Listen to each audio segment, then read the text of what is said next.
Throughout American history, the presidency has been both a position of immense power and a perilous vocation. This documentary delves into the harrowing accounts of U.S. presidents who have been assassinated or targeted by assassins, exploring the motives, the moments, and the aftermath of these pivotal events. 1. The Assassinated Presidents. 1. Abraham Lincoln. April 14, 1865. The Civil War had ended, and President Abraham Lincoln sought to heal a divided nation. At Ford's Theater in Washington, D.C., an actor named John Wilkes Booth harbored a sinister plan. Booth's bullet claimed Lincoln's life, making him the first U.S. president to be assassinated. The nation mourned as it faced an uncertain future. 2. James A. Garfield. July 2, 1881.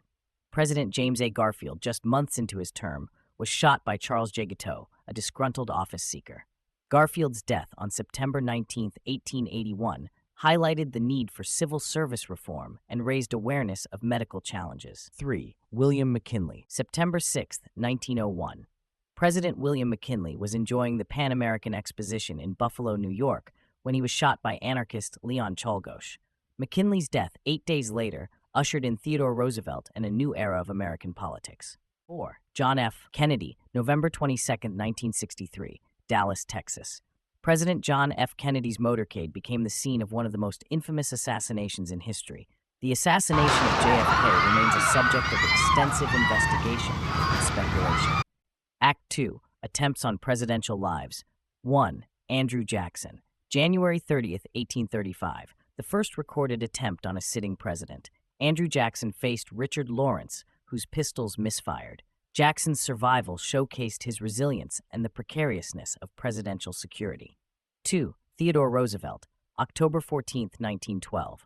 While campaigning, former President Theodore Roosevelt was shot by John Schrank. The bullet, slowed by his glasses case and speech, failed to stop Roosevelt, illustrating his indomitable spirit. 3. Franklin D. Roosevelt. February 15, 1933. Before taking office, Franklin D. Roosevelt narrowly escaped an assassination attempt in Miami, Florida. Roosevelt's survival and Zangara's motives reflected the social unrest of the era. 4. Harry S. Truman. November 1, 1950. President Harry S. Truman was targeted by Puerto Rican nationalists at Blair House. The attack on Truman highlighted the ongoing struggles for independence in Puerto Rico. 5. Gerald Ford. 1975 saw 2 attempts on President Gerald Ford's life within weeks, both from women influenced by radical causes. Ford's narrow escapes underscored the turbulent nature of the 1970s. 6. Ronald Reagan. March 30, 1981. President Ronald Reagan was shot by John Hinckley Jr., who sought to impress actress Jodie Foster. Reagan's resilience and recovery efforts reassured a nation during a time of uncertainty. The history of U.S. presidential assassinations and assassination attempts highlights the persistent threat faced by those holding the nation's highest office. From Lincoln to Reagan, the shadow of violence has loomed over the American presidency. Each attempt and assassination left indelible marks on the nation's history, reminding us of the perils faced by those who hold the highest office in the land.